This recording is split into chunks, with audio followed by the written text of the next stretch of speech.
Fala galera, professor Léo Martins na área. Vamos trabalhar aí um assunto que cai constantemente na prova de vocês, galera. Alguns tópicos relacionados à expansão marítima europeia ou simplesmente as grandes navegações dos séculos XV e XVI. Faz uma análise, basta os últimos 10 anos de prova da ESA. Vocês vão ver que isso não cai na prova, isso despenca, isso chove na prova de vocês. Então, hoje nós vamos falar sobre esse assunto muito relevante, tá ok? As grandes navegações dos séculos XV e XVI. E eu sempre gosto de começar falando sobre grandes navegações ou expansão marítima europeia, dizendo a seguinte situação. Gente, colocando a seguinte situação. Gente, a expansão marítima europeia, nós temos o hábito de acreditar que tinha única e exclusivamente objetivos econômicos. Ah, professor, o objetivo das grandes navegações era encontrar uma rota alternativa até o Oriente, por parte de Portugal, para quebrar o monopólio de Gênova e Veneza pelo mar Mediterrâneo. Aí Portugal quis navegar pelo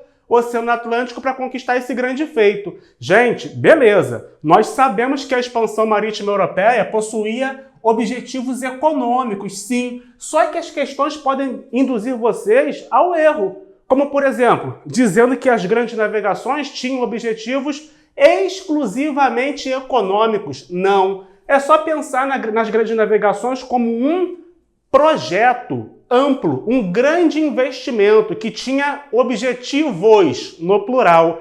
Parece bobagem, mas não é. Vocês não imaginam o número de pegadinhas que pode se esconder por trás disso aqui, gente. Então é preciso ter atenção. A expansão marítima europeia tinha objetivos políticos, sim. Os reis, primeiramente de Portugal, o rei de Portugal tinha a real noção de que se ele tivesse sucesso nas grandes navegações, esse sucesso acarretaria em estabilidade política para o seu reino. Nós também podemos afirmar que as grandes navegações tiveram objetivos culturais. Ou vocês acham que os europeus, onde os europeus chegavam, eles respeitavam os aspectos culturais que ali existiam? É claro que não. A expansão marítima europeia também tinha objetivos culturais. Inclusive, fortaleceu aquela velha cultura que nós chamamos eurocentrismo. Europa no centro, portadores da cultura superior, religião superior, hábitos superiores. É só analisar a carta de Pero Vaz de Caminha, Como que eles se dirigem ao povo que eles encontram aqui no Brasil. Eita, povo bárbaro, povo sem cultura, tem osso enfiado no beiço. Nossa maior missão vai ser salvar esta gente da barbárie. Então, nós percebemos que a expansão marítima europeia acabou também ganhando objetivos culturais, e acabou fortalecendo a cultura do eurocentrismo. A expansão marítima europeia tinha objetivos religiosos também, e expansão da fé cristã católica. Nós vamos observar lutas contra árabes muçulmanos, não é verdade? Então, as grandes navegações vão ganhar também um objetivo religioso e objetivos econômicos. Então, por favor, minha galera, nunca mais observem as grandes navegações como um evento de objetivos exclusivamente econômicos. Não. As grandes navegações tinham objetivos econômicos, políticos, culturais, religiosos. A finalidade ela era ampla. Beleza pura? Então fiquem atentos a essa pegadinha aí, E muitos historiadores também consideram a expansão marítima europeia dos séculos XV e XVI como o primeiro processo de globalização da história, Afirma-se que pela primeira vez povos de diferentes hábitos, culturas, se encontram. Pela primeira vez povos de outros continentes vão se unir. E a partir daquele momento vai haver um choque cultural, um choque de religiões diferentes, de religiosidades diferentes, hábitos, costumes. Então nós também consideramos, muitos historiadores consideram o primeiro processo de globalização da história. Gente, nós falamos de expansão marítima europeia, mas é preciso entender como tudo começou. Por quê? Portugal começou a desbravar o Oceano Atlântico em busca de riquezas além mar. Por que foi possível para os portugueses? Essa é a questão. Gente, não teria como, e isso está explícito no livro Luiz Kochiba, História do Brasil, a principal referência bibliográfica de vocês. Luiz Kochiba diz: de nada adiantaria se Portugal não tivesse conquistado a sua centralização político-administrativa. Tá certo que tinha posição geográfica privilegiada, a escola de Sagres ajudou, enfim, a burguesia portuguesa era forte e investia no projeto, mas se Portugal não tivesse conquistado a sua centralização político-administrativa, nada teria ido adiante. Então é importante entendermos, para a prova, como é que Portugal começa a conquistar a sua centralização político-administrativa? Como que essa centralização vai se consolidar? E, gente, não se esqueçam, a Revolução de Avis. A Revolução de Avis foi a luta portuguesa para se libertar da dominação de Castela. O que vai acontecer? Entre 1383 e 1385, século XIV, hein? Vocês sabem que Portugal foi a primeira nação europeia a conquistar a sua centralização político-administrativa. Mas como que isso ocorreu? Através da Revolução de Avis. Sabe por quê? O rei português Dom Fernando vai falecer. E a única filha de Dom Fernando era casada com o rei de Castela. Olha que situação. Era casada com o rei do reino de Castela. Aí o que vai acontecer? O rei de Castela vai dizer assim, opa, então eu tenho direitos sobre Portugal, eu vou dominar Portugal. Mas os lusitanos disseram, não, nós vamos lutar pela nossa autonomia, nós vamos lutar pela nossa independência. Então, gente, tudo começou, a centralização político-administrativa de Portugal começou a partir do momento que os portugueses disseram não à tentativa de dominação por parte do reino de Castela. A Revolução de Avis foi a luta portuguesa para não serem dominados pelo reino de Castela. E uma coisa que as questões de prova perguntam, e você precisa saber desse detalhe, a Revolução de Avis representou o quê? Representou justamente essa luta por autonomia, por independência por parte do reino português. E essa revolução vai ser vencida pelos portugueses após uma batalha que ficou conhecida como a Batalha de Aljubarrota. O que foi a Batalha de Aljubarrota, Léo? A Batalha de Aljubarrota foi a batalha que consolidou a vitória portuguesa sobre o reino de Castela. A Batalha de Aljubarrota foi a concretização da vitória portuguesa na Revolução de Avis. E após a Batalha de Aljubarrota, por que eu estou repetindo muito isso? Porque vocês sabem que as questões de ESA às vezes são muito específicas. Pergunta o nome da batalha que sacramentou a vitória portuguesa na Revolução de Avis. Então todo mundo aqui já está careca de saber. Após a Batalha de Aljubarrota, nós vamos ter a vitória portuguesa. E qual é a importância disso, minha galera? A importância disso aqui é o seguinte, é a partir desse evento que a centralização político-administrativa de Portugal vai começar a se consolidar. A partir daqui, Portugal vai começar a se consolidar como um Estado moderno, centralizado nas mãos de um rei. Vai acabar aquela divisão, né, em províncias, como a maioria dos países europeus estavam naquele momento. E o primeiro rei português da dinastia de Avis vai ser Dom João I, o mestre da Casa de Avis. Então, Dom João I vai ser o primeiro rei da dinastia de Avis e a partir de Dom João I, Portugal vai começar a consolidar a sua centralização político-administrativa. E graças a essa centralização precoce, Portugal vai ter mecanismos para começar nesse grande investimento que você já sabe. Você mesmo que está aí com esse celular na mão assistindo esse vídeo, você já sabe. Evento com objetivos culturais, políticos, religiosos, econômicos. Tá ok, galera? Quais são os motivos que vão impulsionar os portugueses? Olha, quais são os motivos que vão impulsionar os portugueses nesse grande empreendimento? É uma palavra que eu gosto muito de usar nesse grande empreendimento. Motivos, objetivos políticos, motivos, objetivos culturais, motivos, objetivos religiosos, motivos, objetivos econômicos. Galera, um dos assuntos que mais cai na prova da ESA, quando o assunto é expansão marítima europeia ou grandes navegações dos séculos XV e XVI, é o pioneirismo português. Pioneirismo, primeiro. Quais são os fatores que contribuem para que Portugal seja a primeira nação a conquistar o Oceano Atlântico, a promover a expansão marítima através do Oceano Atlântico, circunnavegando o continente africano?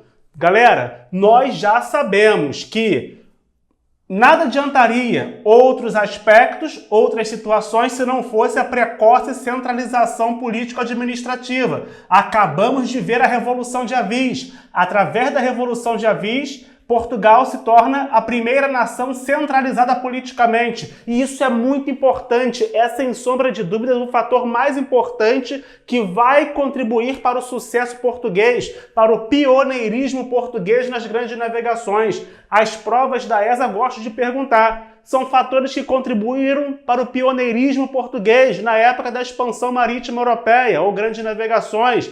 Aí, geralmente, eles colocam duas situações para vocês identificarem a resposta correta. Então é preciso estar ligado nessa situação. Beleza pura, galera? É preciso estar ligado nisso aí. Então nós sabemos que a centralização político-administrativa foi a principal característica que fez com que Portugal conquistasse os mares, tivesse condições para isso. Porque, gente, a maior parte, todas as nações europeias naquele momento estavam assim, ó, fragmentadas, divididas, descentralizadas em várias províncias. Aqui um cara manda, aqui outro manda, outro manda, outro manda, outro manda, outro manda, outro manda.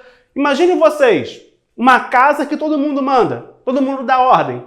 Tem como essa casa prosperar? Não tem como, não é verdade? Vai ser uma confusão danada. Então o que acontece? Esse aqui tem medo de água, esse chora quando vê água, esse chama a mãe quando vê água, esse desmaia quando vê água, esse nunca tomou banho, esse nunca vai tomar banho. Galera, tem como essa nação prosperar em um projeto, em um empreendimento?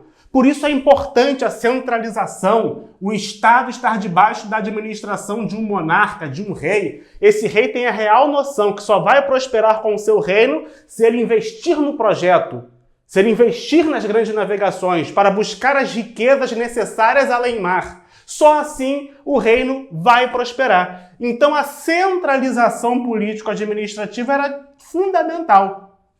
A escola de Sagres foi importantíssima. Em Portugal, formou grandes navegadores. Através da escola de Sagres, estudava-se tudo relacionado a navegações, metalurgia, matemática, cartografia, tudo relacionado a navegações aprendia-se na escola de Sagres, administrada por Dom Henrique, o navegador, ou Dom Henrique o Infante. Então a escola de Sagres tem uma importância muito grande no pioneirismo português. Não se esqueçam, o que estamos conversando? Quais foram os fatores que contribuíram para o pioneirismo português nas grandes navegações? Porque Portugal foi o primeiro a ter sucesso e como isso chove em provas, galera. Preste atenção, revisem, estudem essa situação. Tem que gabaritar, minha galera, vocês vão conseguir. Outra situação que favoreceu Portugal, posição geográfica privilegiada. Os portugueses estavam na cara do Oceano Atlântico, posição geográfica privilegiada. Portugal tinha uma burguesia forte, próspera e disposta, preste atenção nisso aqui, que isso aqui é importante, já foi questão, é disposta a investir no projeto junto com o rei, junto com o monarca. Há um tempinho atrás, uns 3 anos atrás, caiu uma questão na ESA e muitas pessoas ficaram confusas. Ou seja, como foi a questão? Exigiu de vocês saber o seguinte: quem investiu nesse projeto? Quem investia a grana nesse projeto para que ele tivesse o sucesso esperado?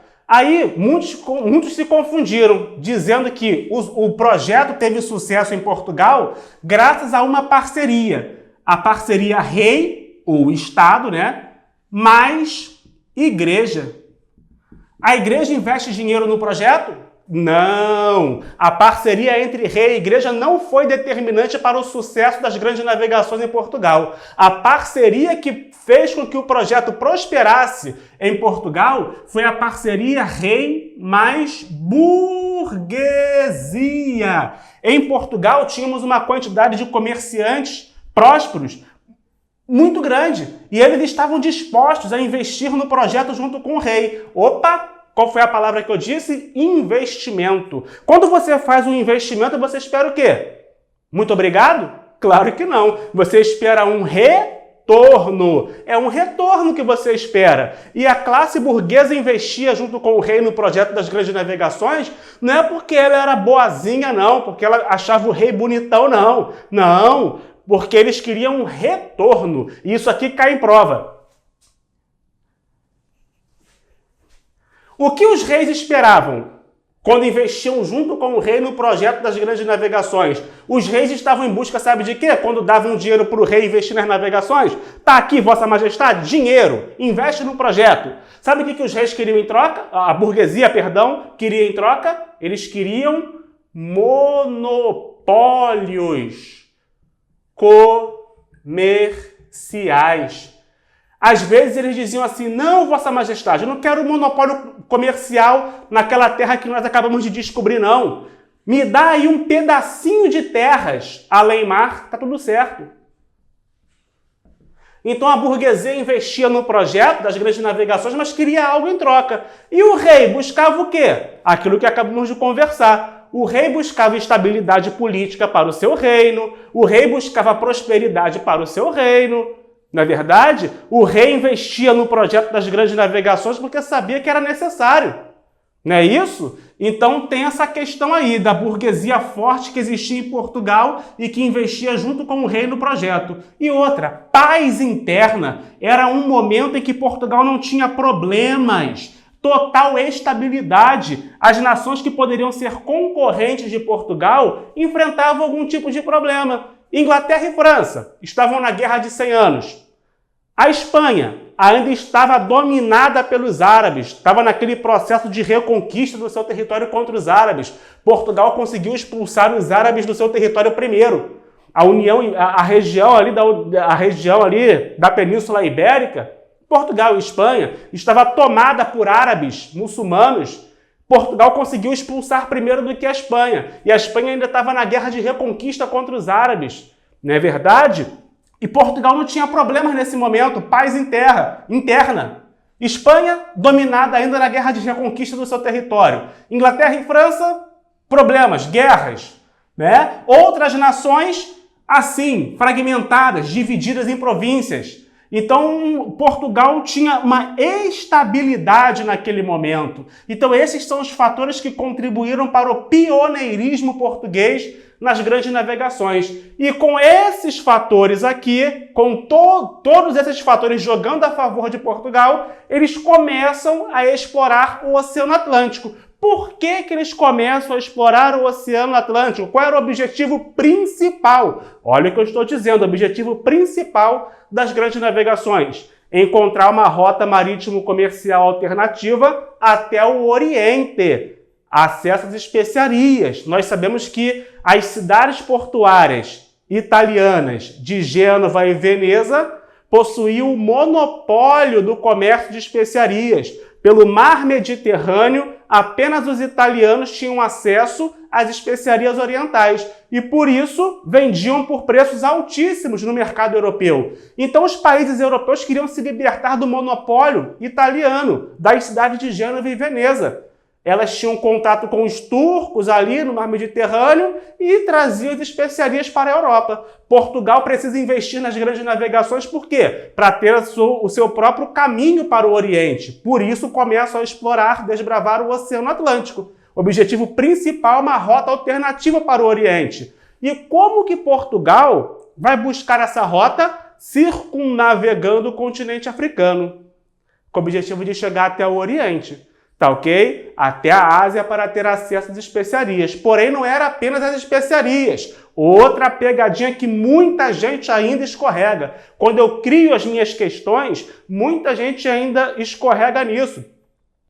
né? Portugal buscava apenas uma rota para o Oriente a fim de ter acesso às especiarias? Claro que não. Gente, estamos na primeira fase do capitalismo. As grandes navegações aquecem a primeira fase do capitalismo. O capitalismo comercial, de comércio, buscar especiarias, comercializar, buscar produtos tropicais, comercializar na Europa.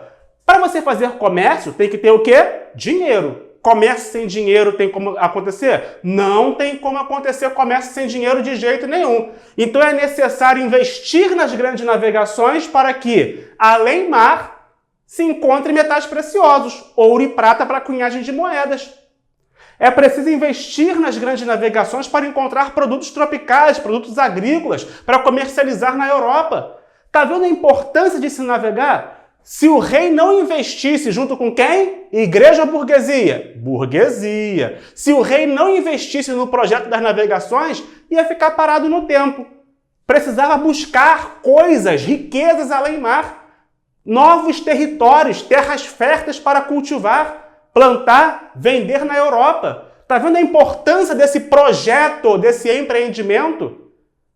Está vendo isso? Então, diante de todos esses facilitadores aqui, Portugal começa a sua expansão marítima. E a grande primeira conquista portuguesa já caiu na ESA. A primeira grande conquista portuguesa, Ceuta, norte da África. Lá em Ceuta, norte da África, Marrocos, né? O que os portugueses vão encontrar lá?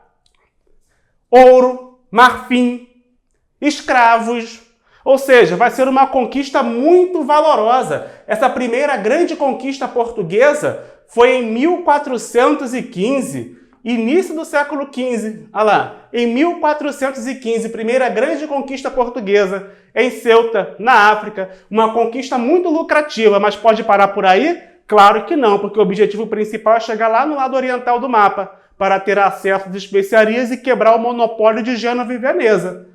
Logo depois, Portugal conquista outras situações, como as ilhas do Oceano Atlântico, Madeira, Açores e Cabo Verde, foram conquistas muito significativas, serviram como laboratório para cultivo de cana-de-açúcar, né? Foram conquistas muito importantes. Então não se esqueçam, a partir desses fatores que contribuíram para o pioneirismo português, começou, né, a onda de conquistas, né? Começaram as conquistas portuguesas desbravando o Oceano Atlântico.